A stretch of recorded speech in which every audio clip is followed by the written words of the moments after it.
ನಮ್ಮ ಭಾರತದ ಸರ್ಕಾರ ನಾಳೆನೇ 1 ಕೋಟಿ ರೂಪಾಯಿ ನೋಟನ್ನ ರಿಲೀಸ್ ಮಾಡಿದ್ರೆ ಹೇಗಿರುತ್ತೆ? ಶ್ರೀಮಂತರಿಗೆ ಉಪಯೋಗ ಆಗ್ಬೋದು, ನಮ್ಗೇನು ಲಾಭ ಆಗಲ್ಲ ಅಂತ ಇರಲ್ಲ.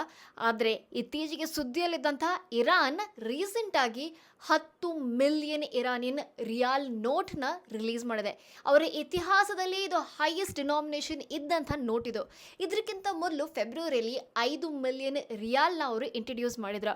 ಆದರೆ ನಿಮ್ಗೇನಾದರೂ ಈ ನೋಟ್ ಸಿಕ್ಕರೆ ನೀವು ಶ್ರೀಮಂತರಾಗ್ತೀರಾ ಅಂತ ಅನ್ಕೊಳ್ಬೇಡಿ. ಯಾಕಂದ್ರೆ ಇರಾನಲ್ಲಿ ಕೇವಲ ದಿನಸಿ ಸಾಮಾನು ತಗೊಳ್ಳಿಕ್ಕೂ ಈ ನೋಟ್ ಕಡಿಮೆ ಬೆಲೆ ಆಗಿದೆ. US$ ಕಂಪೇರ್ ಮಾಡಿದ್ರೆ $7 ಈ ಒಂದು ನೋಟ್. ನಮ್ಮ ಭಾರತದ ರುಪೀಸ್ಗೆ ಕಂಪೇರ್ ಮಾಡಿದ್ರೆ ಹಾರ್ಡ್ಲಿ ₹650. ಆದರೆ ಇರಾನಿ ಪರಿಸ್ಥಿತಿಗೆ ರೀಚ್ ಆಗಲಿಕ್ಕೆ ಬರೀ ಮಿಡಲ್ ಈಸ್ಟರ್ನ್ ಕಾನ್ಫ್ಲಿಕ್ಟ್ ಮಾತ್ರ ಕಾರಣ ಅಲ್ಲ.